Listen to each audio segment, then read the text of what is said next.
산부인과 의사를 하신 집사님으로부터 아주 재미있는 하나를 들었습니다.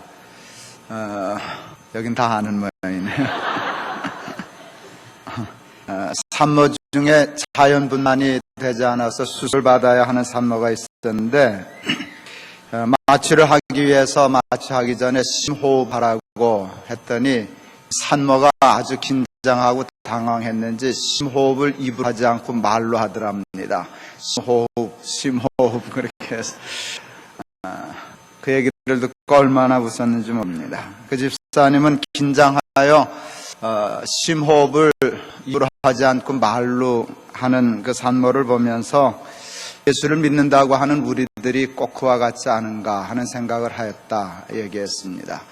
예수님이 심호흡하라 하시는데 심호흡은 하지 않고 말로만 심호흡 하는 그런 식으로 예수 믿는 게 아닌가 생각했다는 얘기를 들으면서 참 많이 공감했습니다. 야고보서 2장 26절에 보면 행함이 없는 믿음은 죽은 믿음이라 하셨습니다. 예수님도 입으로 주여 주여 하는 자마다 다 하나님의 나라에 들어가는 것이 아니라고 말씀해 주셨습니다. 그 말씀은 행함으로 구원을 얻는다는 말씀이 아닙니다. 세상에 행함으로 온전한 행위로 구원을 얻을 육체는 세상에 하나도 없습니다. 하나님도 그것을 아십니다. 혹시 있다고 하여도 하나님은 율법을 행함으로 구원 얻게 하시는 법을 만드실 리가 없습니다. 율법을 행함으로 구원을 얻는다고 주장하는 것이 율법주의입니다. 그러나 그것은 하나님의 식과 법이 아닙니다. 자주 이 얘기를 드립니다마는 자식이 물에 빠져 죽게 되었는데 계명을 들이대면서 계명을 지키면 건져주고 계명을 안 지키면 못 건져준다 할 아비가 어디 있겠습니까? 물에서 건져놓고 계명을 줄 수는 있으나 계명을 주고 물에서 건질 수는 없습니다. 하나님도 마찬가지입니다. 율법을 행함으로 구원 얻는다 이렇게 말씀하시지 않으시고 주 이름을 부르는 자는 믿음으로 구원 얻는다. 구원을 주시고 구원을 얻었으니 이렇게 말씀대로 계명대로 살아라 하시는 하나님이 우리 믿는 여호와 하나님이신 줄을 믿습니다. 그러므로 계명을 지킴으로 구원을 얻는다고 하는 율법주의는 기독교의 명백한 이단이라 할 수 있습니다. 하나님은 우리에게 구원을 전제나 기준으로 율법을 주시지 않으셨습니다. 해가 있고 불완전한 인간이 하나님의 율법을 다 지켜 행하지 못한다는 걸 아시기 때문에 하나님은 그런 법 세우지 않으셨습니다. 힘쓰고 노력하고 기도하여도 때때로 실족하고 실수하고 넘어지는 것이 우리 인간인 줄을 우리 하나님은 너무나 잘 아십니다. 그러나 그럼에 불구하고 우리 하나님의 사람들이 하나님의 말씀대로 살기 위하여 발버둥질 치고 넘어지면 또 일어서고 실수하면 눈물로 회개하고 그래도 율법과 하나님의 말씀을 포기하지 않고 그 말씀대로 살려고 발버둥질 친 그 자체를 하나님은 귀히 여기십니다. 그리고 그것을 위하여 우리에게 율법을 주신 것입니다. 하나님이 우리에게 구하시고 요구하시는 것은 그 발버둥질입니다. 그와 같은 발버둥질은 참으로 유익합니다. 그 발버둥질을 치면 여러분 몇 개라도 율법을 지키고 행하게 됩니다. 그러면 복을 받습니다. 하나님의 법을 지키면 반드시 거기에 따르는 축복이 있습니다. 율법을 지킴으로 복을 받습니다.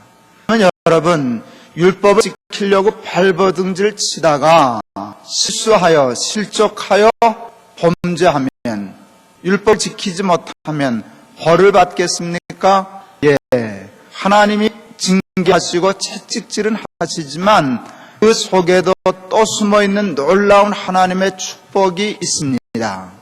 율법을 지킴으로 받는 축복이 있고 율법을 행하려 하다가 어김으로 받는 축복이 또 있습니다. 먼저 아십니까 여러분? 그것은 내가 죄인인 것을 깨닫는 것입니다. 율법을 어긴다고 닫는 게 아닙니다.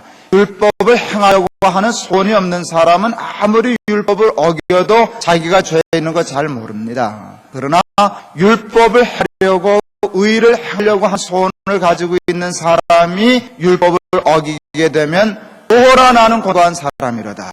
내가 마음으로는 하나님의 법을 섬기는데 육신으로는 죄의 법을 섬기노라 하는 안타까운 마음이 생기고 자신의 한계를 깨닫게 되는 것입니다.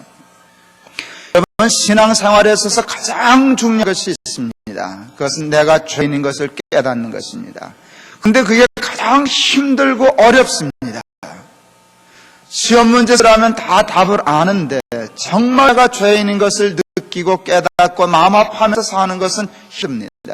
그런데 여러분, 내가 죄인인 것을 느끼고 깨닫고 안타까워한 것만큼 예수님을 믿을 수 있습니다. 내가 죄인이기 때문에 예수님이 구주이시고 내가 죄인이기 때문에 예수님의 십자가가 나에게 그토록 절실한 것입니다. 근데 율법이 없으면, 율법을 행하려고 하는 마음이 없으면 내가 죄인인 것을 깨달을 수가 없습니다.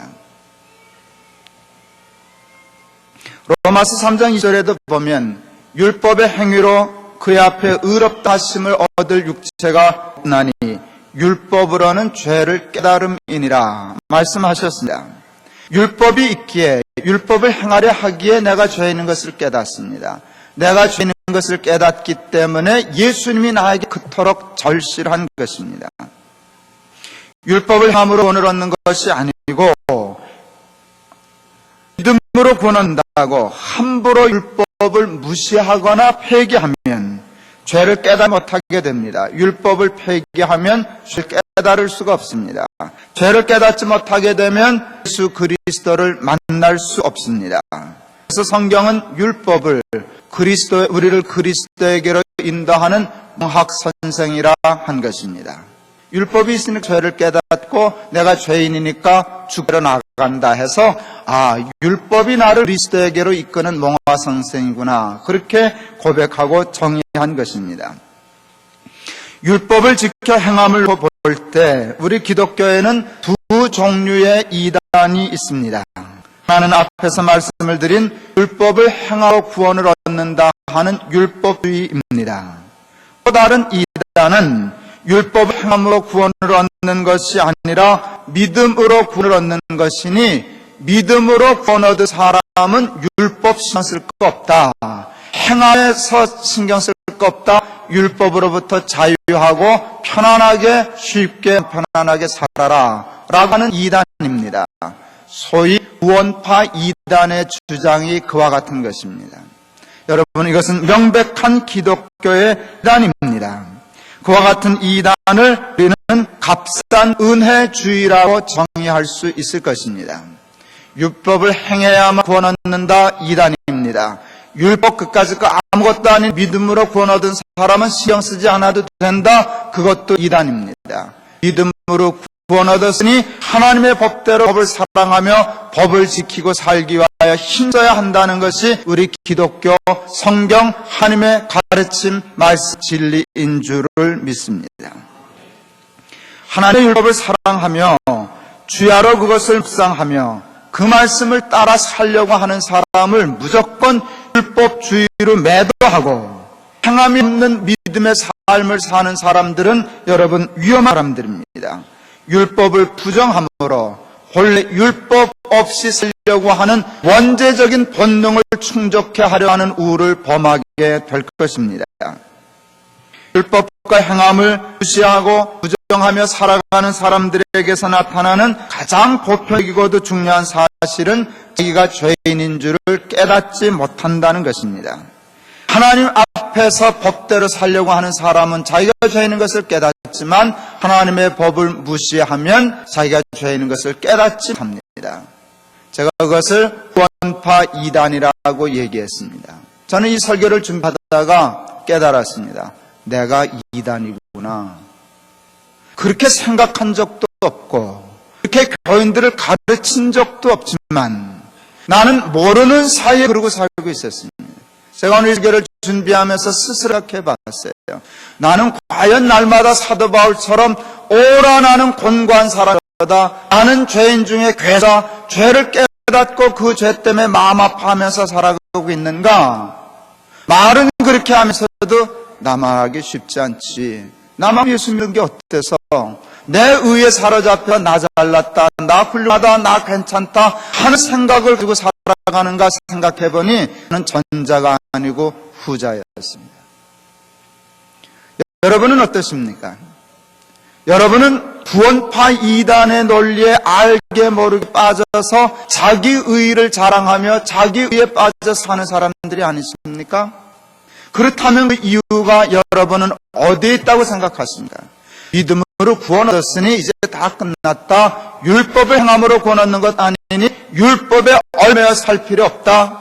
율법주의에 얽매여 살아서는 안 되지만 율법으로부터 자유하는 자는 결코 하나님께로 가까이 나갈 수 없다는 사실을 우리가 잊고 살아온 것이 아닌가 오늘 설교를 들으시면서 생각해 보셔야 할 것입니다. 율법주의와 값싼 은혜주의의 공통점이 있습니다. 그것은 자신의 한계와 자신의 죄인됨을 깨닫지 못하는 것입니다. 율법주의는 알량한 자기의 행위를 자랑하는 데서부터입니다. 행하는 것을 자랑합니다. 나 잘 생각하고 하다 보면 율법주의에 빠지면 자기 의에 빠집니다. 대표적인 사람들이 바리새인들이었습니다. 바리새인들은 남보다 율법을 더 잘 지키려고 애를 쓰다가 그만 교만해졌습니다. 나 율법 잘 지킨다라고 생각하니 나는 저 세리와 같지 않음을 감사합니다. 세리는 죄인, 나는 의인. 골목에 서서 손 붙들고 올려붙여 놓고 하나님 앞에 기도하는 가증스러운 인간이 바리새인들이었습니다. 율법주의자들에게 자신의 한계와 자신의 죄인됨을 깨달을 수 있는 길이 없습니다. 그런데 값싼 은혜주의자에게도 상은 반대인 것 같은데 똑같은 상이랍니다. 자기가 죄인인 것을 모릅니다. 입으로만 주여 주여 한 자가 되고 실제적인 예수 그리스도의 십자가를 만날 수 없는 그런 사람이 되고 마는 것입니다. 요즘 우리 한국교회는 값싼 은혜주의에 빠져 있는 것이 아닌가 하는 염려가 깊습니다. 그냥 열심히 교회 다니고 봉사하고 헌금하는 것은 여전히 잘하고 있지만 장로요, 집사요, 권사하며 그 직분을 감당하는 이 일은 세계 어느 교회 교인들보다 더 잘하고 있지만 예수를 믿기 때문에 하나님의 식, 하나님의 법, 하나님의 길을 쫓아 살아야 한다라고 하는 일에 우리는 얼마나 감각이 없고 믿은 삶을 살아가고 있는지 모릅니다. 옛날에 크리스천들은 행동하는 크리스천들이었습니다. 때문에 기독교인이라고 하면 믿지 않는 세상 사람들에게도 기본적으로 인정을 받았습니다. 여러분 한번 생각해 보세요. 한 60년대, 70년대 초까지만 해도 다녀요. 아무개 어느 게 장로래. 그러면 교회 자기는 다니지 않아도 아무개 교회 다녀. 그렇게 하면 선입견이 생깁니다. 무슨 선입견인지 아십니까? 좋은 선입견입니다. 사람은 정직하겠구만. 사람은 성실하겠구만. 어리석으리만큼, 바보스러우리만큼 사람은 착하겠구만. 싸울 줄 모르겠는 것. 다 그런 느낌을 받았습니다. 그 당시에 예수 믿는 사람 하면 믿지 않는 사람도 다 정직하고 성실하고 깨끗하고 바르고 착할 것이라고 하는 이미지가 있었습니다. 여러분 그와 같은 선입견, 그와 같은 이미지는 공짜로 값싸게 우연히 손쉽게 주어진 것이 아닙니다. 얼마나 정직했으면 예수 믿는 사람 삐딱하게 보고 웬만하면 좋게 보지 않으려고 하는 사람들에게도 에이 그건 내가 인정해야지. 예수 믿는 사람은 보면 백이면 백 다 정직해. 그래서 결국은 믿지 않는 외인들에게까지라도 선한 증거를 얻게 된 것이었습니다. 저는 그와 같은 인식과 한국교회의 부흥과 성장에 생각합니다. 그런데 오늘 우리 한국의 기독교가 값싼 은혜주의, 기도는 더 많이 하고 예배는 더 열심히 드리고 봉사도 더 열심히 하는데 그만 기복주의에 빠졌습니다. 예수 믿고 부자 되겠다고, 예수 믿고 건강해지겠다고, 예수 믿고 형통해지겠다고. 잘못된 것 아닙니다. 그게 뭐가 잘못됐겠습니까? 그러나 예수 믿고 복 받는 것만 생각했지 예수 믿고 바르게 살겠다는 생각이 없었습니다. 값싼 은혜주의에 빠졌습니다. 더 이상 기독교인들은 행함에 관심을 가지지 않게 되었습니다. 더 이상 믿지 않는 사람들보다 더 정직하지도 못하고, 더 착하지도 못하고, 더 성실하지도 못하고, 더 바르지도 못하고, 더 겸손하지도 못하게 되었습니다. 믿는다고 교회는 뻔질나게 열심히 다니지만 하나님의 법과 하나님의 식과 하나님의 길에 관심이 없으므로 사는 식은 전혀 기독교식이 되지 못하고 세상식이 되고 말았습니다. 크리스찬이란 본래 예수 그리스도와 그의 삶을 본받는 자들을 의미하는데, 크리스찬이라고 하는 이름은 있으나 실제는 예수님을 본받아 사는 사람이 아니라 세상을 받아 사는 사람이 되고 말았습니다. 주일날 교회 다니는 것 외에는 아무것도 세상 사람과 다른 것이 없는 그런 사람이 되고 말았습니다. 그래서 이제는 교회 다녀 그래도 사람들은 정직할 거라고 생각하지 않습니다. 성실할 거라고 기대해 주지 않습니다. 착할 것이라고 미리 인정해 주지 않습니다. 저들은 이렇게 얘기합니다. 교회 다니는 사람 다 똑같구만. 그것도 옛날입니다. 요즘은 다 이릅니다. 믿는 것들이 더해. 그렇게 되었어요. 이 선입견이 무서운 것입니다. 그 선입견이 오늘날 한국교회 정체와 퇴보의 엔진이 되고 있는 것입니다. 크리스찬과 넌 크리스찬의 차이는 주일 교회를 다니느냐 안 다니느냐에서 나는 것이 아닙니다. 누가 더 정직하냐, 누가 더 성실하냐, 누가 더 깨끗하냐에서 나는 것입니다. 물론 여러분 크리스찬이라고 다 정직한 것도 아니고 넌 크리스찬이라고 부정직한 것도 아닙니다. 그러나 그래도 평균적으로 볼 때, 보편적으로 볼 때, 상식적으로 볼 때 믿는 사람이 믿지 않는 사람보다 더 정직해야 하고 더 착해야 하고 더 성실해야 한다라고 하는 이 일은 잘못된 말이 아닙니다. 예수님을 안 믿어도 정직할 수 있습니다. 그러나 여러분, 예수님을 믿으면 누구나 다 정직해야만 합니다. 그렇지 않겠습니까? 거짓말을 하고 거짓된 행동을 한다는 것은 따지고 생각해보면 그것은 하나님을 안 믿는다는 증거가 됩니다. 왜 거짓말합니까? 하나님 안 믿기 때문입니다. 하나님 거짓말하는 것 뻔히 싫어하는 줄 알면서, 하나님 정직한 자의 복 주신다는 말 성경에서 뻔히 알면서도 거짓말을 하는 것은 어떻게 정직해서 살 수 있나? 정직하기만 해서 살 수 있어? 뭘 의미합니까? 하나님 믿고만은 못 살겠다는 말과 똑같은 것입니다. 거짓말을 사람들은 단순한 한 거짓말로 보지만 그것은 불신앙입니다. 하나님을 믿는 자는 정직할 수밖에 없습니다. 믿지 않는 자들 중에 어쩌다 정직한 자는 있을 수 있지만 믿는 자는 누구나 다 정직해야 합니다. 정직이 우리의 믿음의 증표가 되기 때문입니다. 살다 보면 정직하면 손해보고 거짓말을 하면 잠시 이익을 보는 때가 있습니다. 많습니다. 그러나 정말 하나님 믿는 사람이라면 하나님이 불꽃 같은 눈으로 이 세상을 감찰하시고 나의 마음의 생각을 감찰하실 분이시라고 정말로 믿는다면 하나님 앞에서 거짓을 말할 수는 없습니다. 잠언 14장 2절에 보면 정직하게 행하는 여호와를 경외하여도 허약하게 행하는 자는 여호와를 경멸히 느니라. 하나님의 말씀입니다. 하나님이 이렇게 말씀하시는 겁니다. 정직히 행하는 자를 보고 이렇게 얘기하시는 겁니다. 내가 나 믿는 거 맞구나. 내가 나를 경외하는 것이 맞구나. 그렇게 인정하십니다. 거짓말하고 정직하지 못한 사람 보고 하나님은 이렇게 느끼십니다. 내가 나를 우습게 여기는구나. 내가 나를 경멸히 여기는구나. 경멸하는구나. 내가 나를 깔보는구나. 얼마나 하나님을 우습게 보고 깔보면 하나님이 통치하시는 세상, 하나님이 불꽃 같은 눈으로 보는 것을 빤히 알면서 그렇게 거짓말을 하고 나를 설 수 있겠느냐. 하나님이 말씀하셔요.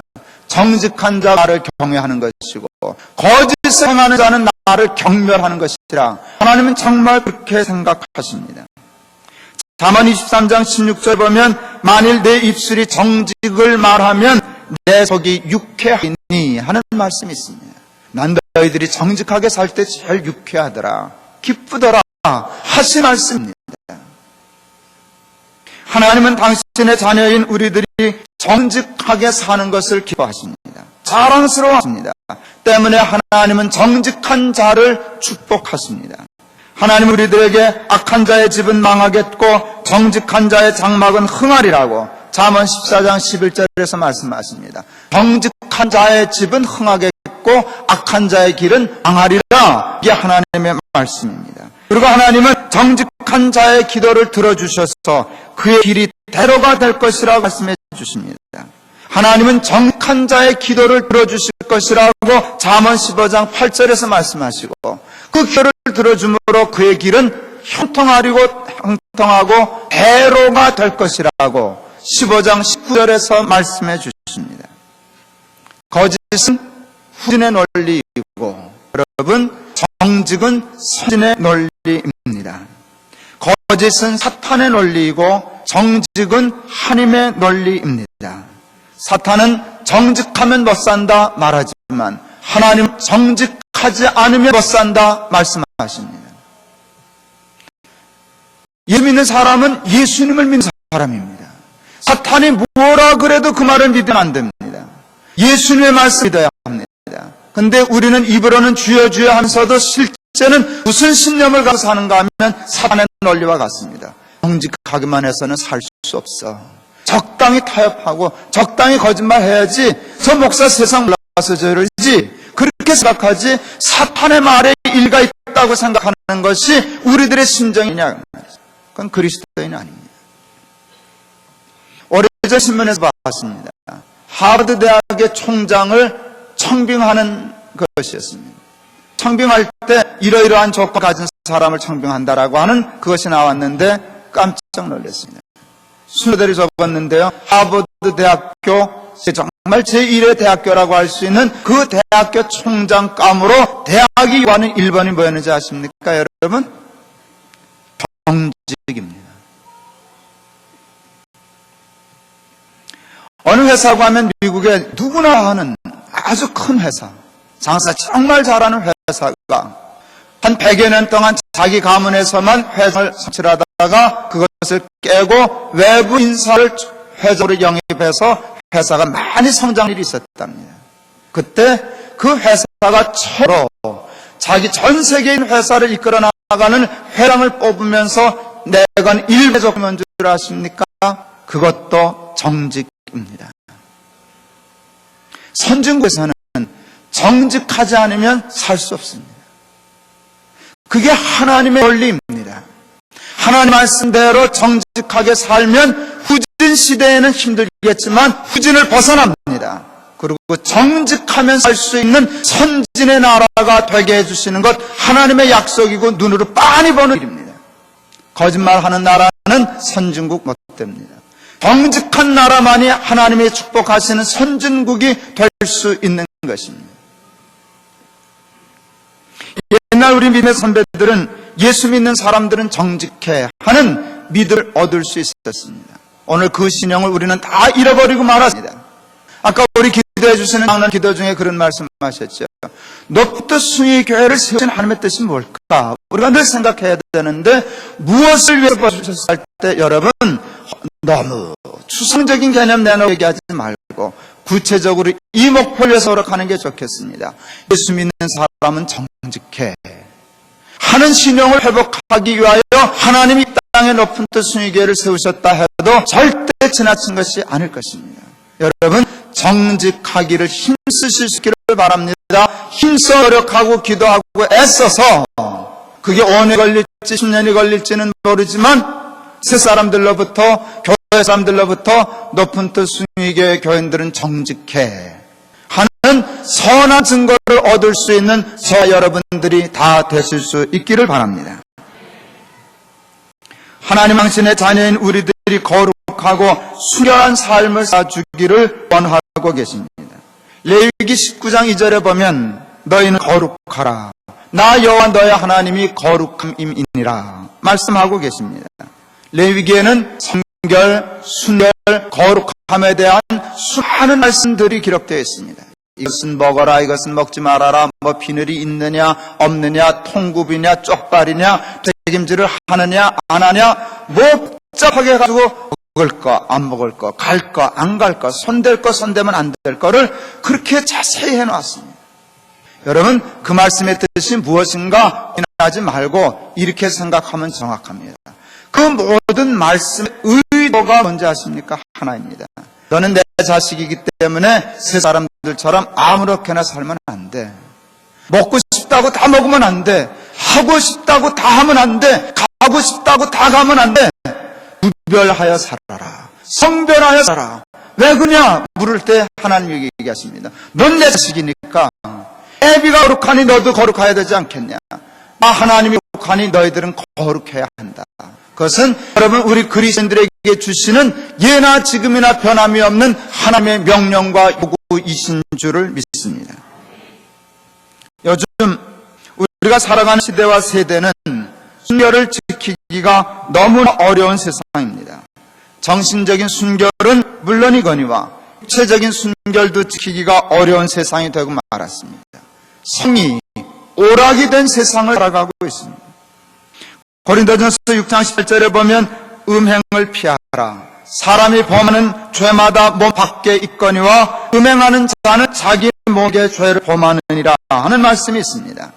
하나님은 음행과 간음을 몸 안의 죄라고 정의하시므로 어떤 죄보다도 중히 여기고 말씀하고 계십니다.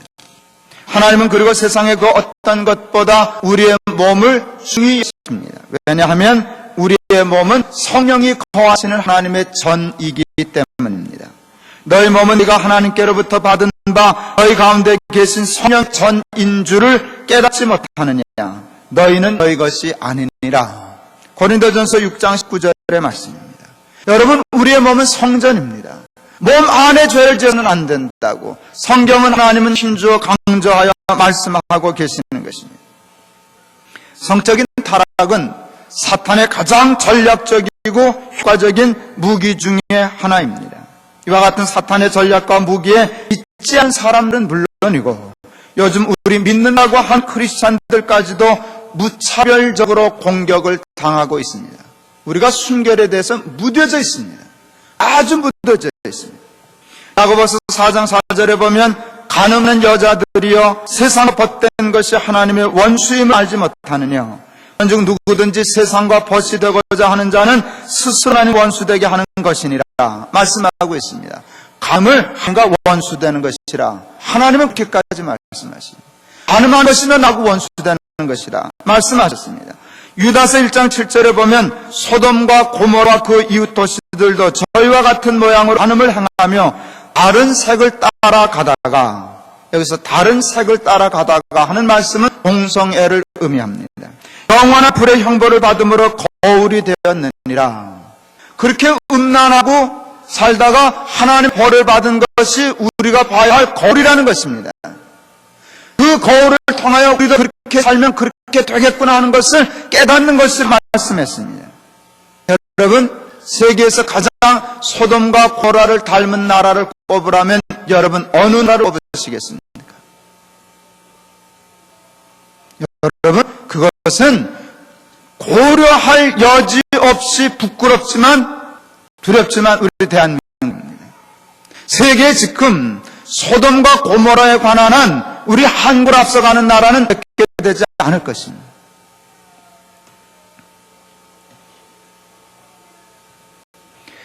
예전엔 미국, 유럽, 성적으로 참 타락한 나라로 봤습니다.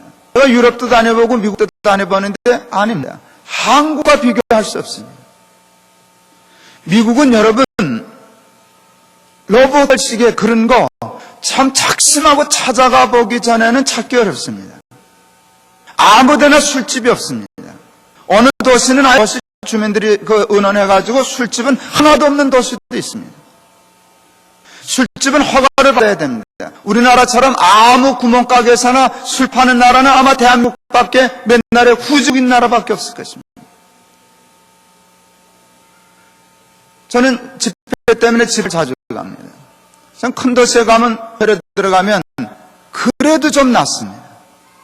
깨끗한 게 아니고 그래도 좀 낫습니다. 여러분, 조그만 지방도시에 가면 호텔이 없고 모텔이 있는데 그게 러브 호텔 아닙니까? 정말 가서 잠자기 불편합니다. 그런 러브 호텔은 지천에 지천에 깔려 있습니다. 울긋불긋합니다. 거기다 숙소를 잡아줬으니 들락날락하는데, 아유, 참, 누가 있나, 없나. 쑥스러워요. 얼마나 부끄러운지 모르겠어요. 참 불편해요. 그게 어쩌다 한두 군데 있는 게 아니라 지천에 깔려 있습니다.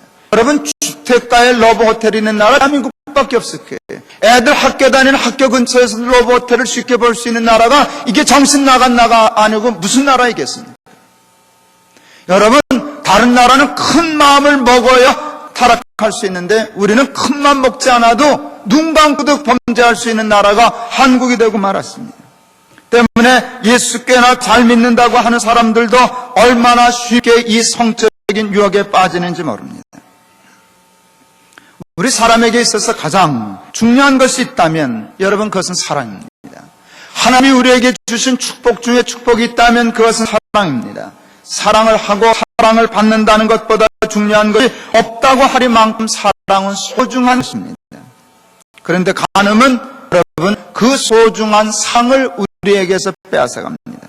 사람들은 반대로 생각합니다. 사랑 때문에 간음하는 것이라고 생각하지만 아닙니다.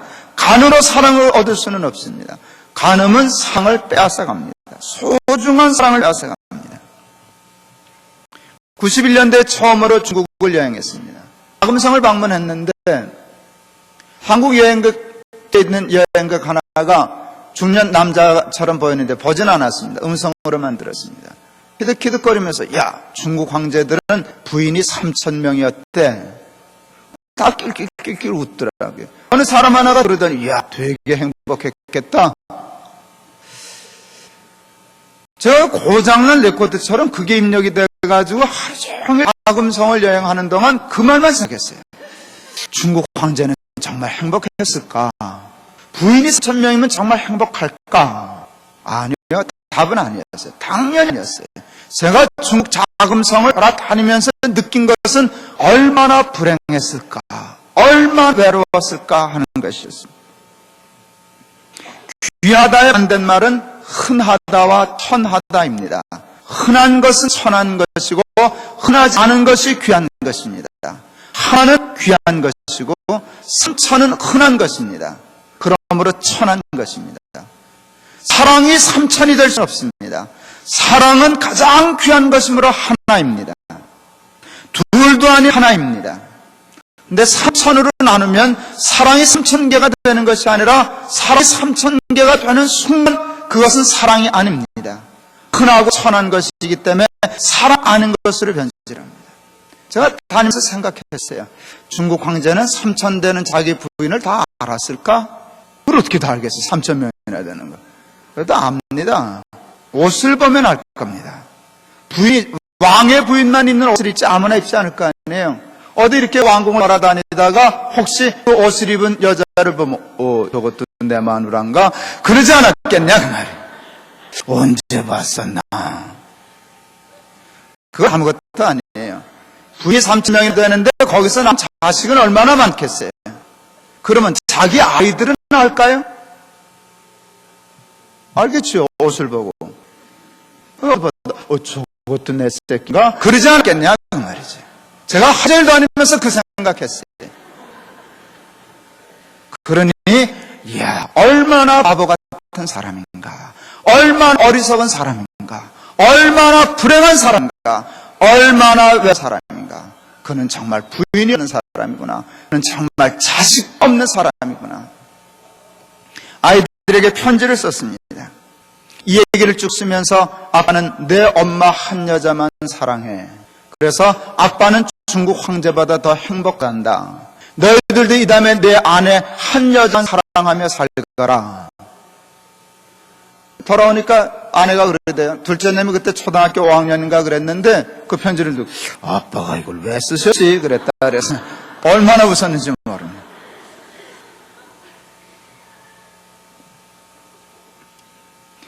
저는 교육을 그래도 공부했습니다. 운동권 학생들은 의식화 교육을 중요합니다. 의식화시키는 건 무서운 것입니다.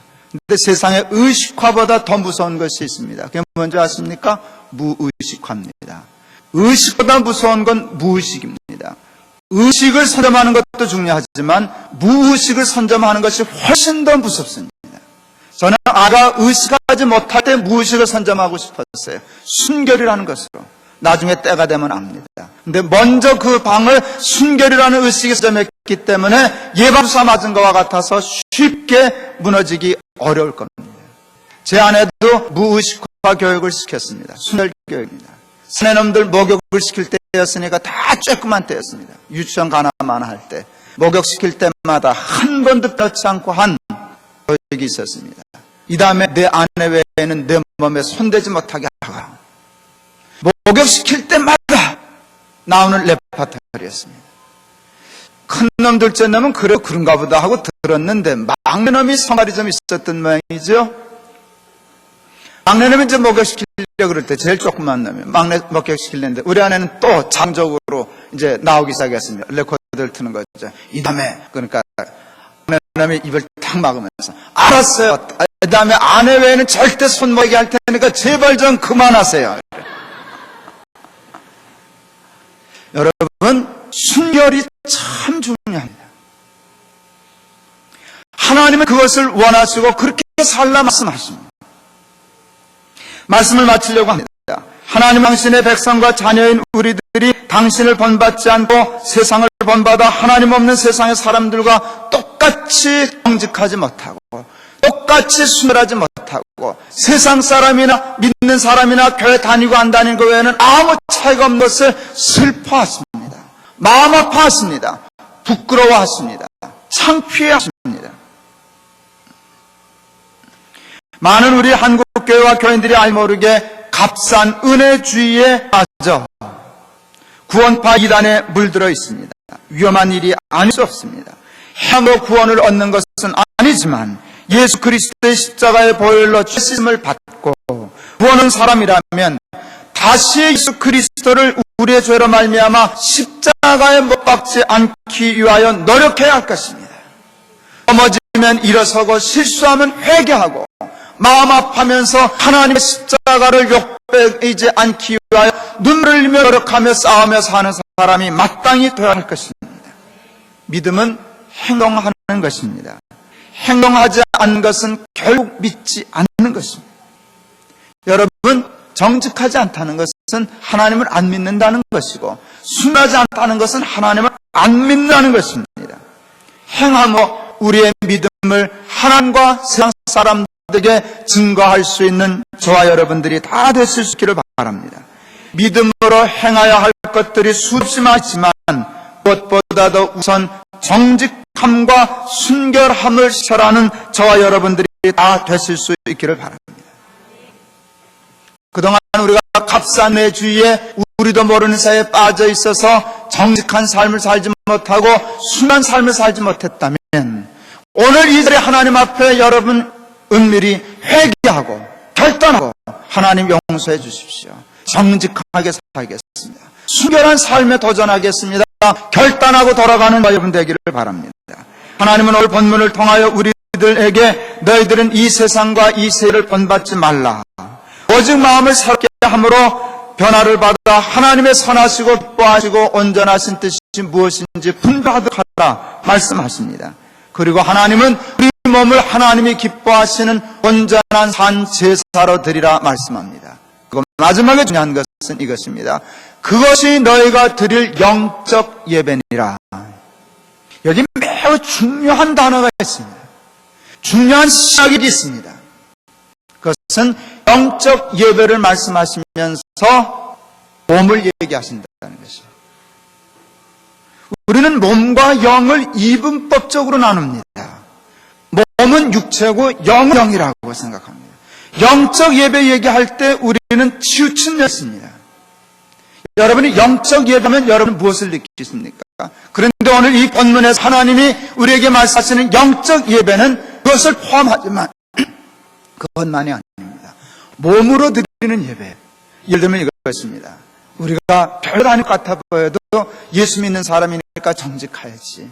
돈에가 나도 정직할 거야. 엉망이 생겨도 거짓은 안 할 거야.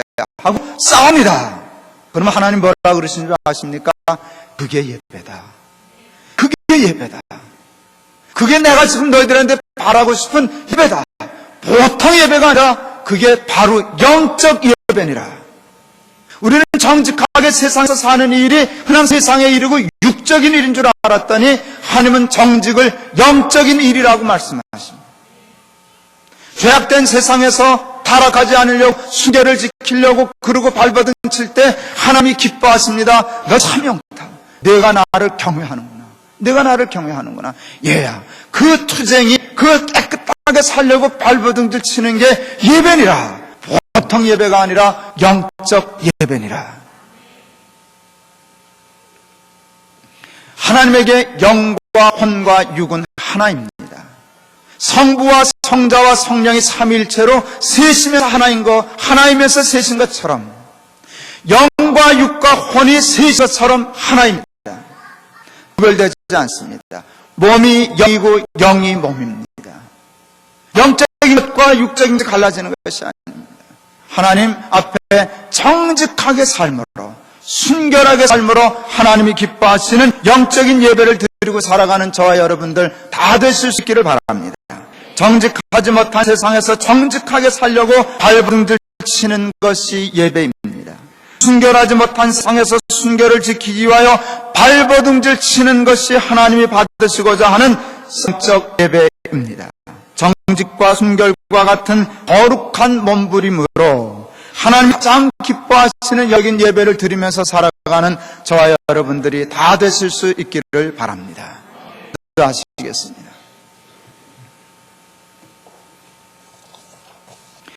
하나님은 영이시니 예배하는 자가 신령과 진정으로 예배할 것이라. 하나님은 신령과 진정으로 예배하는 자들을 찾으시느니라. 너희 몸을 거룩한 산제로 하나님이 기뻐하신 산제사로 드리라. 그것이 너희의 드릴 영적 예배니라. 하나님이 예배하시는 자를 찾으신다 하실 때 영적 예배 중에 하나는 거짓된 세상에서 손해를 보는 한이 있어도, 부검을 당하는 한이 있어도, 바보가 되는 한이 있어도 하나님 때문에 정직하게 살려고 하는 몸부림을 예배라 하십니다. 그 예배를 받고 싶어 하십니다. 순결을 이 세상 속에서 순결을 지키기 위하여 바보처럼 고집 부리며 살아가는 그 모습을 예배라 하십니다. 영적 예배라 하십니다. 하나님, 그 거룩한 산제사 영적 예배를 날마다 드리며 살아가는 우리 교인들 다 되게 하여 주시옵소서. 예수 그리스도 이름을 받들어 기도하옵나이다. 아멘.